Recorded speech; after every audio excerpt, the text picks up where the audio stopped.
आपको बताते चले कि विधानसभा चुनाव 2022 में सभी राजनीतिक दलों ने ताकत झोंक दी है। 3 चरणों का चुनाव संपन्न हो चुका है और अब पूर्वी उत्तर प्रदेश में राजनीतिक दिग्गजों का दौर शुरू हो चुका है।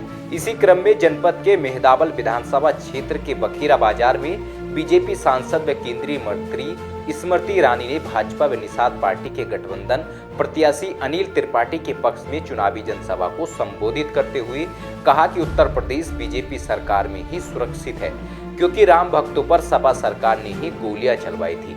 लेकिन जब से बीजेपी उत्तर प्रदेश की सत्ता में आई तब से किसी भी तरह के दंगे नहीं हुए हैं और आज सभी लोग स्वच्छ होकर अपने अपने धार्मिक रीति रिवाज से पूजा अर्चना करने के लिए स्वतंत्र हैं। उन्होंने चुनावी जनसभा में उपस्थित मतदाताओं से अपील करते हुए कहा कि बीजेपी सरकार ने पिछले 5 वर्षों में पूर्व समाज का विकास किया है और सबसे ज्यादा महिला सशक्तिकरण पर जोर दिया है। इसको लेकर सर्व समाज का समर्थन बीजेपी को मिला है। जनसभा संबोधन के दौरान उन्होंने पूर्व सांसद स्वर्गीय शरद त्रिपाठी को श्रद्धांजलि देते हुए कहा कि आज हमारे बीच कुशल नेतृत्वकर्ता नहीं है, लेकिन उनके आदर्श आज भी हमारे साथ हैं।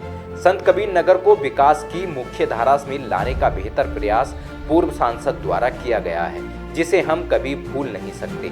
कार्यक्रम में बड़ी संख्या में उपस्थित समर्थकों और कार्यकर्ताओं को देखकर गदगद की स्मृति ईरानी उन्होंने गठबंधन प्रत्याशी अनिल त्रिपाठी को शुभकामनाएं देते हुए कहा कि इस जनसभा में उपस्थित जन सैलाब प्रदर्शित करता है कि मेहदावल विधानसभा अनिल त्रिपाठी की विजय सुनिश्चित है।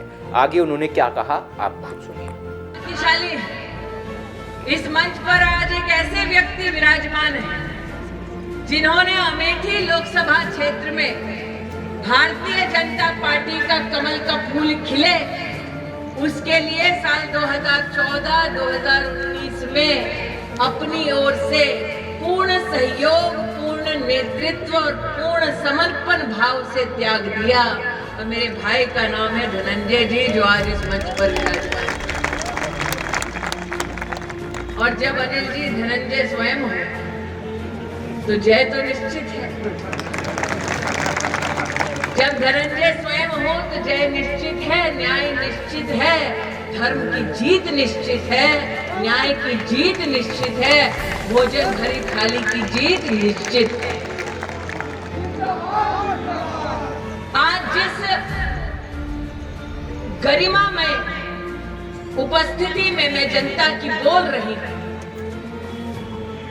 उस जिले में आकर मैं अपने उस भाई को याद न करूं जिसने संसद की गलियों में समाज का नाम सुनहरे अक्षरों में लिखा, तो कहीं ना कहीं शरद को अगर याद ना करूं, उसकी स्मृति को मैं प्रणाम ना करूं, तो एक बहन का फर्ज नहीं निभाऊंगा। जिंदाबाद जिंदाबाद जिंदाबाद। मैंने जीवन में नहीं सोचा था कि जिस शरद के साथ वर्षों वर्ष संगठन में काम करने का सौभाग्य प्राप्त हुआ,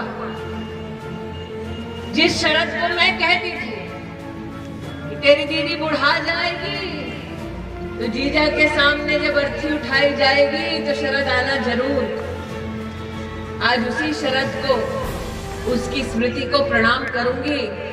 ये दुर्भाग्य मेरा होगा कि भाई बीच में ना होगा, ये मैंने कभी सोचा नहीं था। लेकिन वर्षों वर्ष जिस संगठन का हाथ थामे मुझ जैसे, शरद जैसे कार्यकर्ताओं ने भारतीय जनता पार्टी के माध्यम से जनता और समाज की सेवा की, आज उस सेवा, उस काम के कुछ अंशों को याद दिलाने आई।